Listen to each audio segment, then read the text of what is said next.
Master's visits to various devotees the carriage drove on.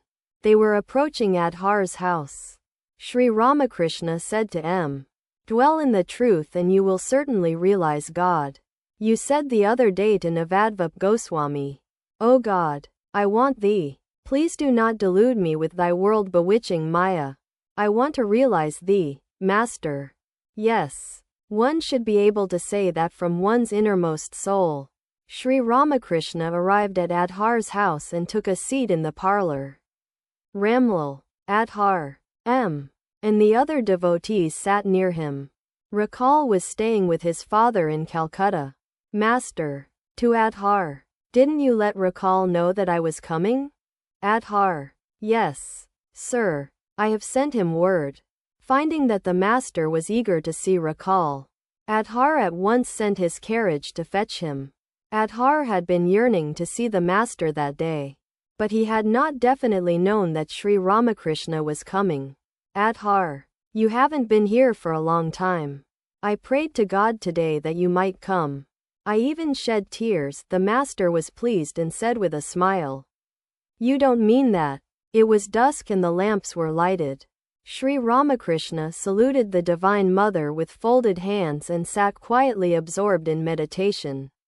Then he began to chant the names of God in his sweet voice.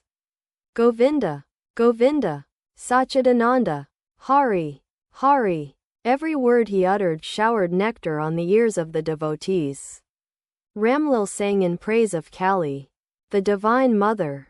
Thy name, I have heard, O consort of Shiva, is the destroyer of our fear. And so on thee I cast my burden. Save me, O kindly Mother. Out of thy womb the world is born, and thou it is that dost pervade it. Art thou Kali? Art thou Radha? Who can ever rightly say?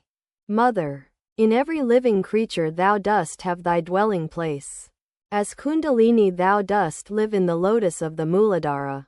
Above it lies the Svadhisthana, where the four-petaled lotus blooms. There also thou dost make thy home. O mystic power of Kundalini, in the 4 petals of that flower, and in Varasana's 6 petals at the navel is Manipura, the blue 10-petaled lotus flower. Through the pathway of Sushumna, thou dost ascend and enter there. O Lady of the Lotuses, in lotus blossoms thou dost dwell.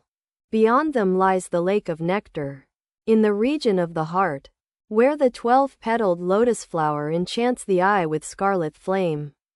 When thou dost open it, O Mother, touching it with thy lotus feet, the age-long darkness of the heart instantly scatters at thy sight. Above, in the throat, is the 16-petaled lotus flower, of smoky hue. Within the petals of this flower there lies concealed a subtle space, transcending which one sees at length the universe in space dissolve. And higher yet, between the eyebrows, blossoms the lotus of 2 petals, where the mind of man remains a prisoner in past controlling. From this flower the mind desires to watch the sportive play of life. Highest of all, within the head, the soul enthralling center is, where shines the 1,000-petaled lotus, Mahadeva's dwelling place. Having ascended to his throne, O spouse of Shiva, sit beside him. Thou art the primal power. O Mother, she whose senses are controlled. The yogis meditate on thee as Uma, great Himalaya's daughter. Thou who art the power of Shiva, put to death my ceaseless cravings. Grant that I never fall again into the ocean of this world. Mother, thou art the primal power.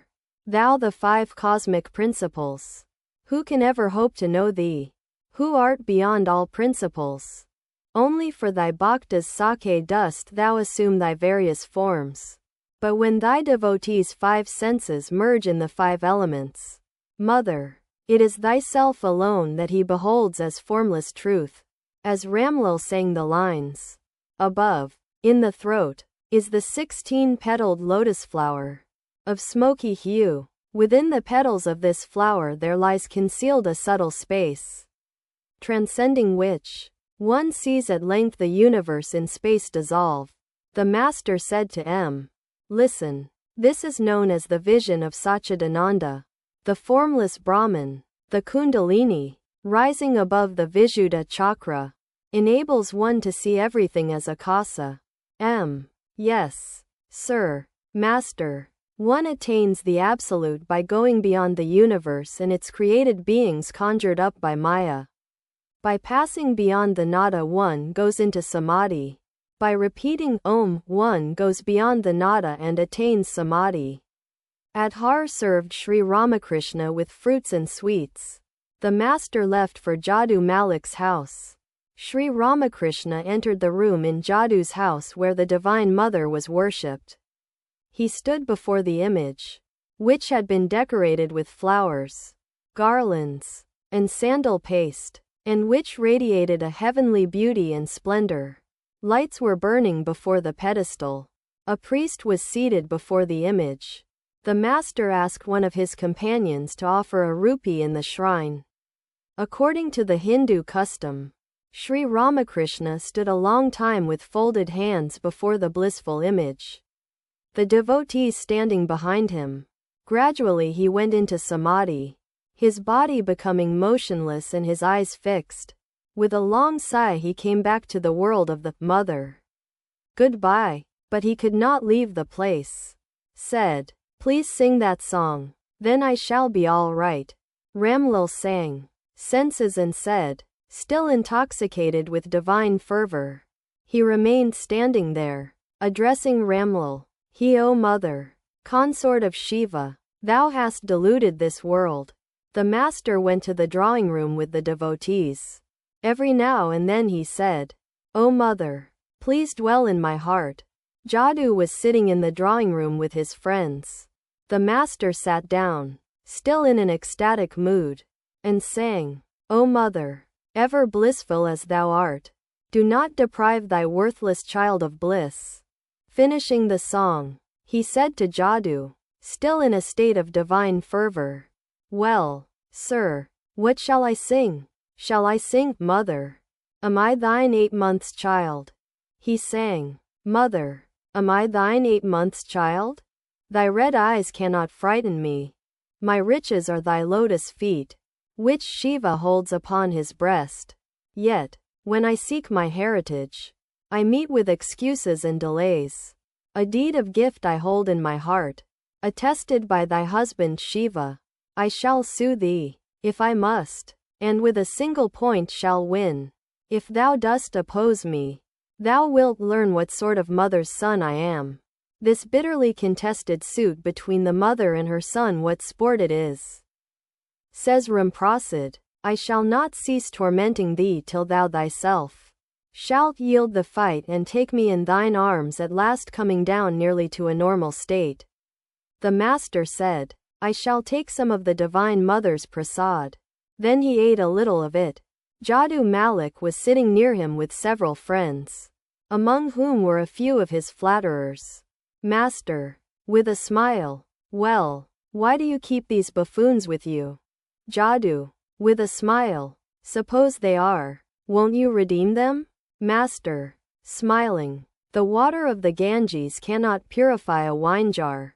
Jadu had promised the master that he would arrange a recital of the Kandi in his house. Some time had elapsed, but he had not yet kept his promise. Master, well, what about the recital of the Kandi? Jadu, I have been busy with many things. I haven't been able to arrange it. Master, how is that? A man gives his word and doesn't take it back. The words of a man are like the tusks of the elephant. They come out but do not go back. A man must be true to his word. What do you say? Jadu, with a smile, you are right, master. You are a shrewd man. You do a thing after much calculation. You are like the Brahmin who selects a cow that eats very little, supplies plenty of dung, and gives much milk. Quote, all laugh. After a time he said to Jadu, I now understand your nature. It is half warm and half cold. You are devoted to God and also to the world. The master and his devotees were served by Jadu with sweets and fruit. And then the party left for the home of Kelit Ghosh. Kelit Ghosha's house was a big mansion, but it looked deserted. As the master entered the house, he fell into an ecstatic mood. Ramlal and a few other devotees were with him. Their host was Kelit Ghosha's brother-in-law. He was an old man, a Vaishnava. His body was stamped with the name of God, according to the Vaishnava custom, and he carried in his hand a small bag containing his rosary. He had visited the master now and then at Dakshineswar, but most of the Vaishnavas held narrow religious views. They criticized the Vedantists and the followers of the Shiva cult. Sri Ramakrishna soon began to speak.